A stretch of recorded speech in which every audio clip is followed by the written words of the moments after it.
ඒ හැක්කිරීම පිළිබඳව මම හිතන්නේ ඉතාමත්ම පැහැදිලිවම අමාත්‍යාංශයෙන් ප්‍රකාශයක්ත් කළා තියෙනවා. ඒ පිළිබඳ විමර්ශනයක් කරනවා, තොරතුරු හොයනවා, මොකද්ද සිද්ධ වුනේ සහ අවශ්‍ය පුද්ගලයන්ට එරෙහිව ක්‍රියාමාර්ග ගන්නවා කියන එකට ජාත්‍යන්තර සහායක් ලැබෙනවා කියන එක ප්‍රකාශ වෙලා තියෙනවා. මම දැක්කා ඊයේ ඕස්ට්‍රේලියාවේ හයි කමිෂනත් මේකට සම්පූර්ණ සහයෝගය මේ විමර්ශනයට දෙනවා කියලා ප්‍රකාශ කළා තියෙනවා.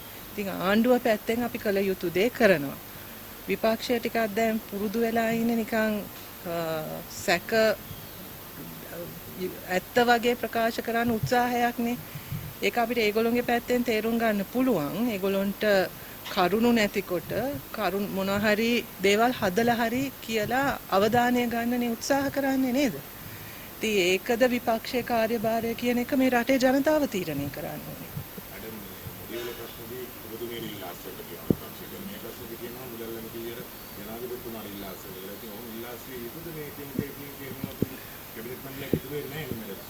දැන් මට එරෙහිව විශ්වාස භංගයක් ගේන්නනේ ගේනවා කියලානේ කිව්ව මම තාම බලන් ඉන්නවා. ඒක එනකම් පාර්ලිමේන්තුවට මොකද එතකොට මට අවස්ථාවක් වෙයිනේ ඔයාට උත්තර දෙන්න. ඉතින් කියනවානේ විවිධ කතා කියනවා. මම හිතන්නේ මම නම් යෝජනා කරන්නේ ජනතාව හරියට තේරුම් ගන්නත් ඕනේ. අපිට විපක්ෂයක් ඕනේ. ප්‍රජාතන්ත්‍රවාදී රටක විපක්ෂයක් තියෙන එක අත්‍යවශ්‍ය දෙයක්. ආණ්ඩුව කරන වැරදි දේවල් පෙන්නුම් කරන්න හෝ වෙනත් දේශපාලන මතයක් නියෝජනය කරන එකත් වැදගත්. ඒකද මේ විපක්ෂ කරන්න කියන එක අපි හිතන්න වෙනවා. ජනතාවත් හිතන්න වෙනවා. මට තේරෙන විදියට නම් මේ උත්සාහ කරන්නේ කෙසේ හෝ බලය ලබා ගන්න. ඒක ඊටාත්ම කියන්නේ මට නම් හිතන විදිහ තර්කානුකූල හෝ තේරුම් අරගෙන නැහැ විපක්ෂය මේ රට කොච්චර වෙනස් වෙලාද කියලා.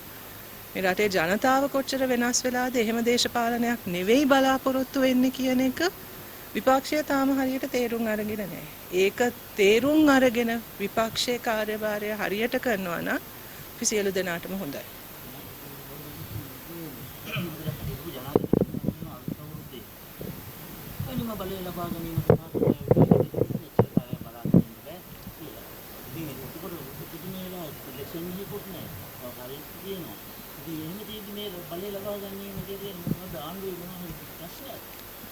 කියන කතානේ.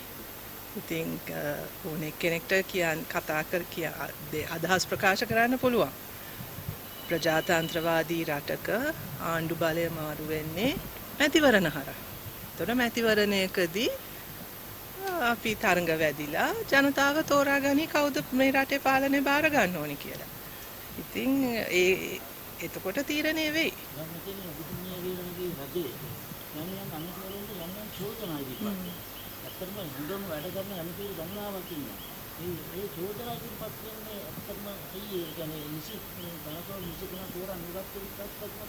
ඒරත් අයියම කිව්වනේ වැඩ කරන ඇමතිවරු ටාගට් කළා කියලා මේක කරන්නේ නේද? මම නෙවෙයි කිව්වේ. හරි.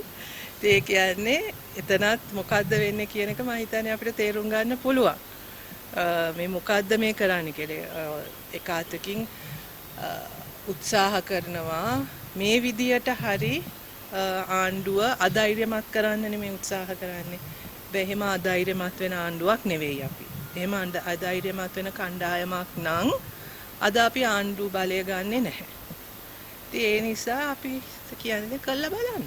මම තවත් චෝදනාවක් තමයි පාස්කු ප්‍රහාරයට සම්බන්ධ බොහෝ මේ ප්‍රබලව ඉන්නේ මාලිමා රජයට සම්බන්ධව. ඒක නිසා පාස්කු ප්‍රහාර සම්බන්ධයෙන් යම්කිසි නීතිමය පියවරල් ගන්න දිනෙන් දින මේක පහු කරනවා කියලා මේ චෝදනාවක් මේ ගිය සතිය උදගම්මන් පිළ මහත්මයාලා මෙතනදී මේ ප්‍රකාශ දීලා ගියා අපිට. ප්‍රකාශ දෙන්න පුළුවන් ඕනෙක් කෙනෙක්ට. පාස්කු ප්‍රහාරය පිළිබඳ විමර්ශනය දැන් අධිකරණයේ විභාග වෙමින් තියෙන්නේ. ඉතින් අපි අධිකරණයට ඒක බාර දීලා තියෙනවා. අධිකරණයේ තීන්දුවේ කාටවත් කලබල වෙන්න ඕනේ නැහැ. හරිද?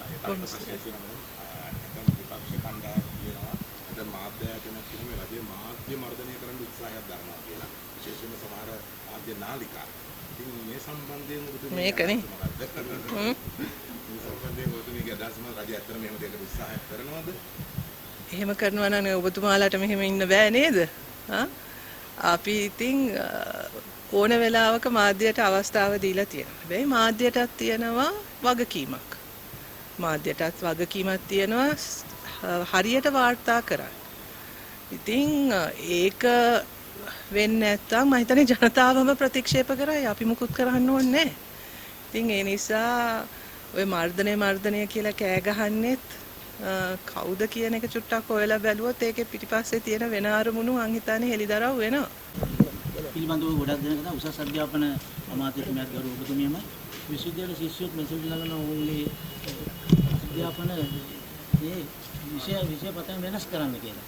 අවුරුදු ගණන් පරණ ඒවා කියලා. ඉතින් ඇත්තටම මම මේ පිළිබඳව අවධානය යොමු වෙලා තියෙනවා. යොමු කරමින් යන්නේ අපි මේ වෙලාවේ අවධානය දෙන්නේ සාමාන්‍ය අධ්‍යාපනයේ. ඒ වගේම අපි කමිටුවක් පත් කරලා තියෙනවා උසස් අධ්‍යාපනයේත් නිසි ප්‍රතිපත්තියක් හදන්න. දැනට මෙතෙක්කල් හරි ප්‍රතිපත්තියක් තිබෙන්නේ නැහැ උසස් අධ්‍යාපනයට. ඉතින් ඒ ප්‍රතිපත්තියත් එක්ක අපි පිළිවෙලට ඒකත් ක්‍රියාත්මක කරනවා. වෛද්‍ය පීඨ සිසුන් විශේෂයෙන්ම වෛද්‍ය පීඨයට අපි වෙනම වෛද්‍ය අධ්‍යාපනය පිළිබඳ කමිටුවක් පත් කරලා තියෙනවා අපිට නිර්දේශ ලබා දෙන්න.